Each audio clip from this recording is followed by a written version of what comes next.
berkeluar serta-merta dengan air darah. Perut yang besar banyak. Baldi tu separuh. Baldi tu separuh. Air darah saja. Allah. Daripada perut yang besar jadi kepis balik. Dan alhamdulillah lah sehingga kini, maksudnya dalam pengalaman saya ni dalam bidang ni, antara kes yang paling dahsyat. 3, 2, 1 podcast asal boleh, inspirasi hipnotis jalanan. Sorry guys, intro gempak belum ada. Apa yang ada kita mula sajalah. Let's go. Jom kita mula.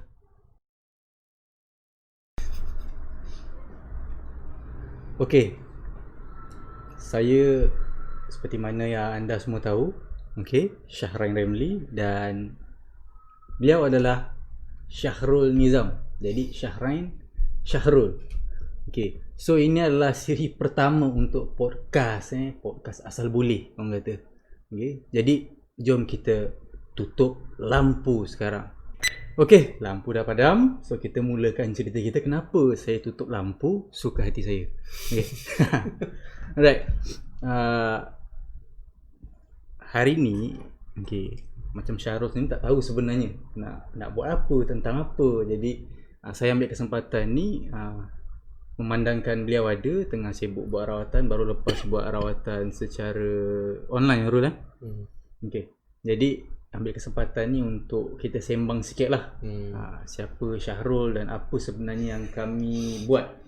Okay Rul, secara ringkas ni kita nak cerita tentang dunia rawatan ataupun pengalaman kita lah, sedikit sebanyak dalam dunia rawatan, terutama bab-bab mistik. Ramai orang suka nak tahu pasal-pasal bab-bab mistik ni. Okay, jadi macam ni lah.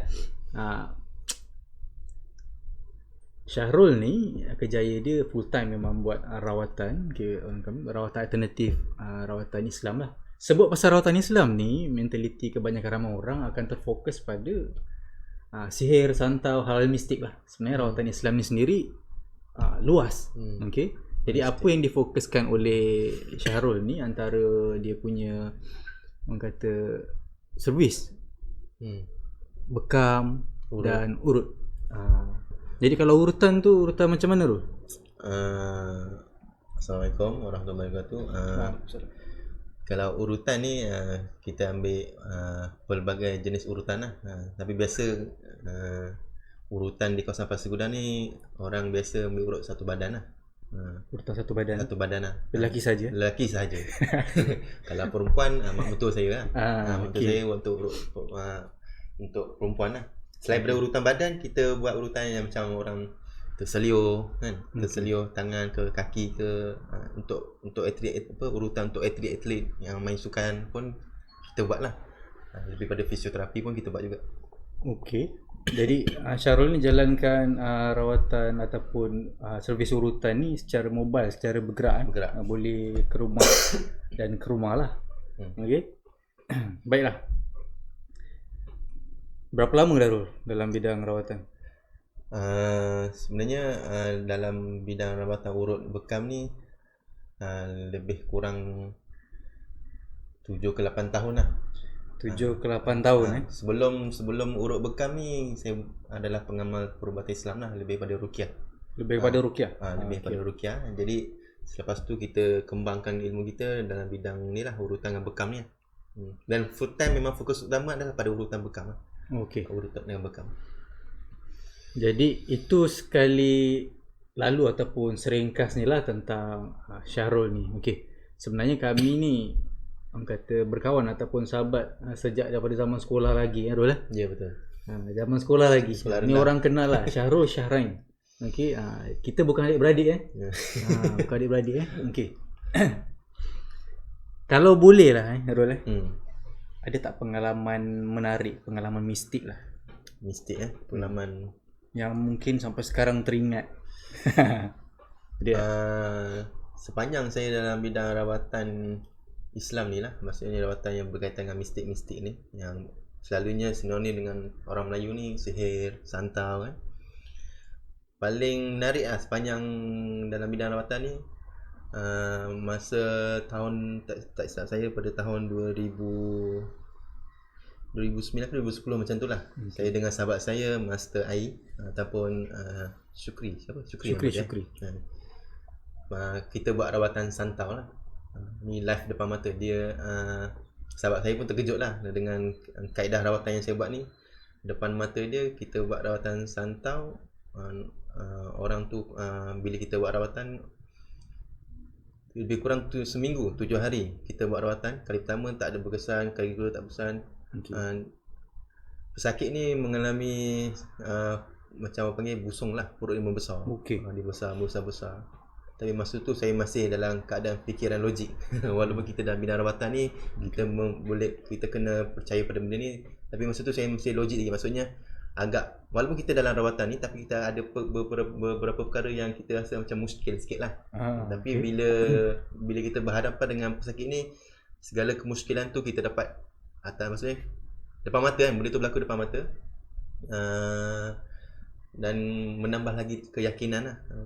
Bila kita buat rawatan pada hari yang ke-6 ke-7 tu, memang tu kita minta pertolongan kepada Allah Ta'ala lah. Sebab kita cakap, memang saya cakap dengan sahabat saya, kita ni tak ada apa-apa, kita buat ni semata-mata kerana Allah nak bantu kita punya sahabat kita ni. Jadi bila kita buat rawatan tu, bila kita menggunakan kaedah ruqyah, dan saya pun belajar ada ilmu apa panggil, tenaga lah, ilmu energi. Kita combinekan, tarik benda tu muntah. Dia muntah apa? Dia muntah kaca, dia muntah paku, keluar depan mata. Sahabat saya yang Syukri pun terkejut untuk ini real lah. Sebelum ni kalau awak rawatan just histeria, cakap gitu kosong lah. Tapi ini real punya. Muntah kaca, paku bengkok yang karat, cangkok nangsir dan pelbagai lah kaca-kaca yang nipis tu berkeluar serta-merta dengan air darah. Perut yang besar banyak. Baldi tu separuh. Air darah saja. Allah. Daripada perut yang besar jadi kepis balik. Dan alhamdulillah lah sehingga kini, maksudnya dalam pengalaman saya ni dalam bidang ni, antara kes yang paling dahsyat itu je lah. yang saya teringat sampai sekarang lah. Real depan mata. Nah, ini antara pengalaman beliau yang sebenarnya saya sendiri pun belum dengar lagi. Sebab dulu kita bergerak secara 3S. Syahrain, Syahrul, Syukri. Ada 3 orang. Satu lagi dekat Terengganu tu dah. Beliau dah dekat Terengganu lah, bukan dekat Pasir Gudang. Dulu beliau pun sama dengan kami. Sebelum saya terlibat dengan dunia profesional, dunia hipnosis, saya dulu pun bersama-sama mereka ni jalankan rawatan perubatan Islam yang terarah kepada hal mistik lah. Benda paling aku suka dulu, Rul, mungkin kau pun tahu, teruja sangat kalau rawat orang kanisteria. Betul. Mula-mula baru belajar. Mula-mula baru belajar. Tu tahap kesombongan dia kat situ. Nak berinteraksi lah apa semua. Nak berinteraksi. Siapa kau dalam badan contoh. Tapi lepas itulah, orang kata zaman jahilnya, lepas dah belajar, dah berguru, dah banyak benda terdedah, akhirnya datang kefahaman.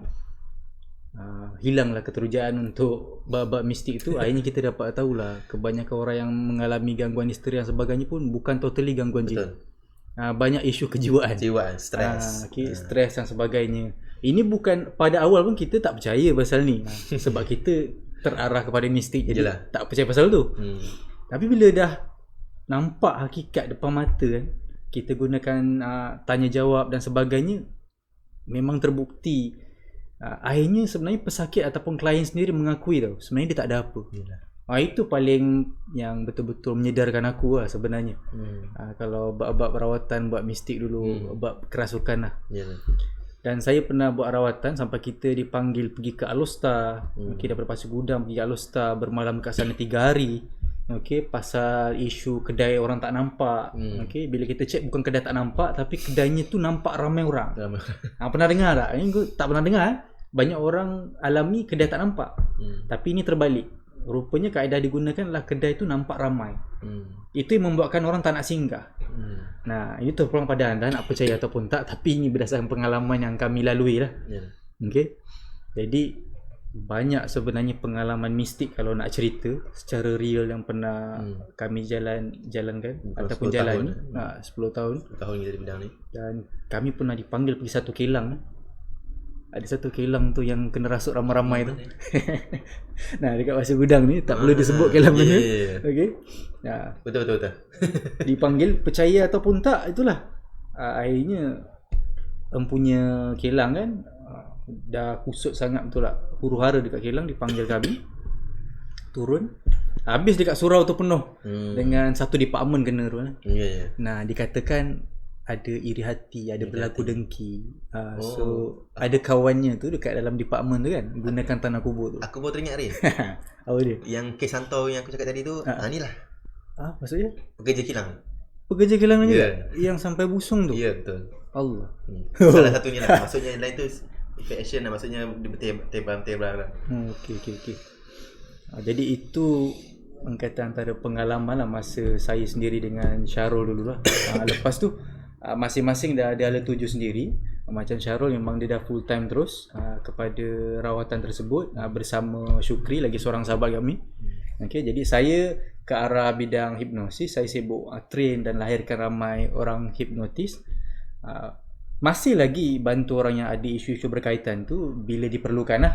Okey, selain daripada tu saya cuma bantu bab-bab untuk buat realization, buat kata terapi untuk relaxkan keadaan seseorang yang tak dapat nak kendalikan diri lah, tak dapat kendalikan dia punya emosi. Okey. Jadi itu ya sembang santai ataupun cerita. Kalau anda rasa menarik, bolehlah tinggalkan komen nanti dekat video kami. Mungkin kita boleh perpanjangkan lagi siri-siri berkaitan ni. Boleh. InsyaAllah. Boleh Boleh insyaAllah. Okey. Jadi itu saja secara ringkas. Ini adalah podcast asal boleh. Ini je lah yang mampu kita set up ataupun mula. Ceritanya apa? Untuk jadi orang berjaya ataupun nak capai apa kita nak, jangan tunggu sempurna. Okey? Jangan tengok apa yang saya ada sekarang. Okey, jangan tengok. Okey? Ceritanya saya bermula pada zero, tak ada apa-apa tuan-tuan puan-puan. Kami bermula pun daripada zero. Jadi kami mula dengan apa yang ada dulu. Sikit demi sedikit insya-Allah kita boleh capai apa yang kita inginkan. Itu saja daripada kami. Okey, so kita tutup sesi ini. Assalamualaikum, salam hidup yang luar biasa. Saya Master Ray dan Syahrul. InsyaAllah. Jumpa anda lagi. Assalamualaikum.